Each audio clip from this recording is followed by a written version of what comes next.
Hello guys! Hello Earth Signs! Hello Virgo, Capricorn, and Taurus! Welcome dito sa aking channel, Kapalaran 888. Welcome! Alamin natin kung anong messages, vibration, gabay energy para sa inyong lahat. Earth Signs, Virgo, Capricorn, and Taurus. Okay. Official person, occupation.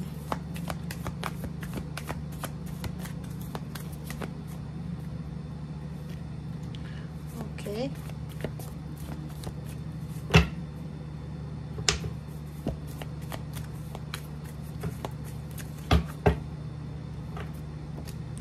Okay, guys. Okay, Earth Signs. Kung makikita mo dito, Earth Signs, posibleng makatanggap ka ng mensahe or announcement. If ever man na nagtatrabaho ka, pwede makatanggap ka sa araw na ito ng message from superior mo, from the company head or sa boss, or sa kung kanino pa man na kailangan mong magtrabaho ng extra. Pwede kang mag-overtime, pwede kang magtrabaho ng weekend or sa ngayong Holy Week na to. Sa whole week na to, wala kang bakasyon. So, pwedeng yun ang matanggap mong message.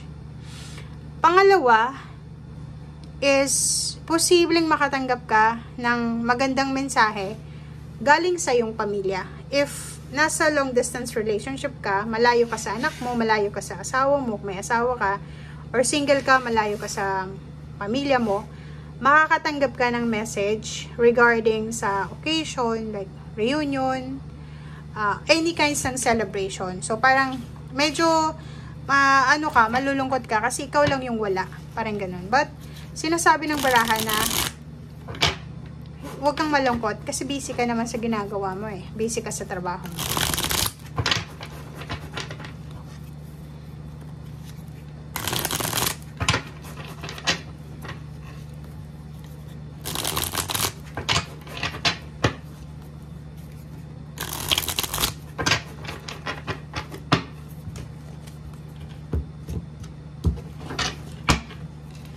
Okay.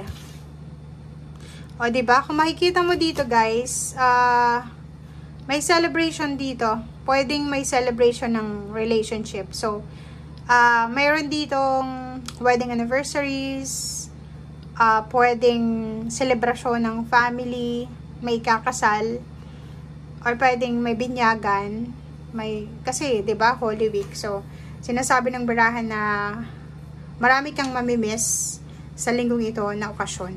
Okay? Or pwedeng, kung naandun ka naman, sinasabi ng barahan na masaya ka. Emotionally, masaya ka sa linggong ito.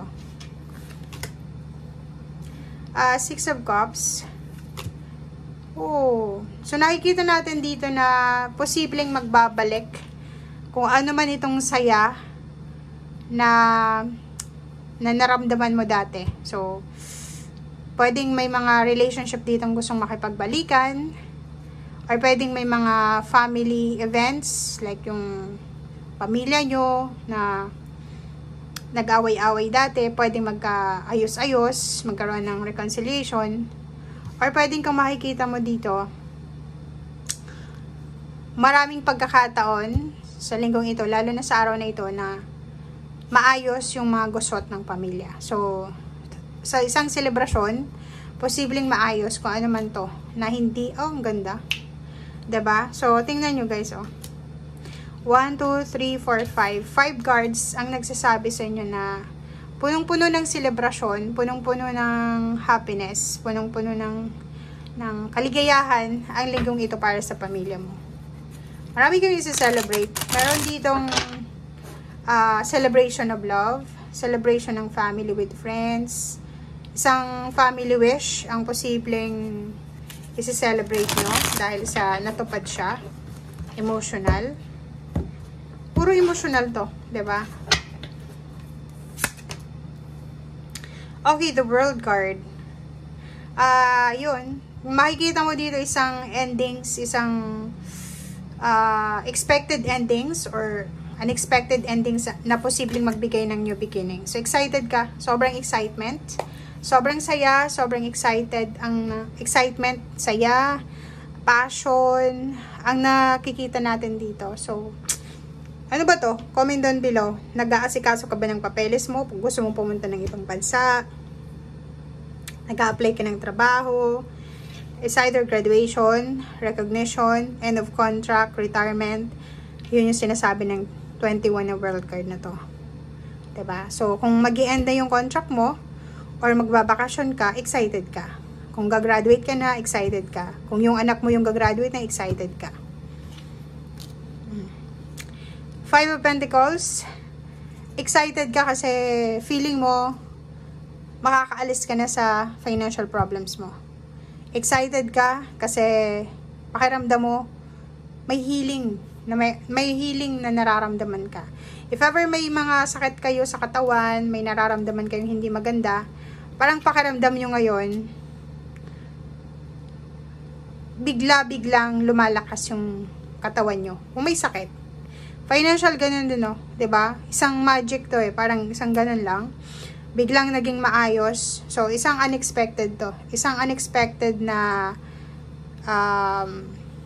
pagbabago na pwedeng magdala ng peace and harmony. Isang unexpected siya na pangyayari. Or isang hindi inaasahang encounter, reconciliation sa isang okasyon. Three of Swords. Nakikita ko sir dito na may pride ka, 'di ba? Ma-pride ka eh. So, nasaktan ka. So, pwedeng may humingi sa'yo ng tawad or ikaw yung kailangan humingi ng tawad pero hindi mo ginagawa kasi ma-pride ka. Kasi nasaktan ka. But itong 7 na to na Chariot, sinasabi na kailangan mo nang mag-move on. Kailangan mo nang umalis sa stagnation. Kasi 'di ba, pag marami kang kinikimkim na galit, marami kang mga issues sa dibdib mo, parang wala kang freedom. Alam mo yung pakiramdam ng tire, 'di ba? Yung wheel na hindi siya umiikot, parang ganun. So, 7 Chariot, sinasabi na huwag mong sayangin ang oras. If may pagkakataon ka na makipag-reconcile, ayusin yung gusot, ayusin mo siya. Okay? Ten of Pentacles, pera. Pwedeng makatanggap ka ng malaking halagang pera sa ngayon. Pwedeng nagbebenta ka ng ari-arian, sasakyan. Or pwedeng aalis ka, pupunta ka sa ibang bansa. Or pwedeng lilipat ka ng trabaho. And doon sa trabahong yon, mataas yung offer sa'yo na work, sweldo. Yung iba din dito, pwedeng may ibebentang bahay. Nakikipag-negotiate kayo sa buyer. Or bahay, sasakyan, lupa, or kano pa man. So, nakikita mo dito na may success. May success, may peace and harmony na darating sa'yo. May recognition, may awards, rewards, or kung ano man to, na pwedeng siya yung maging dahilan ng celebration. Okay? Thank you guys, and see you again. Bye!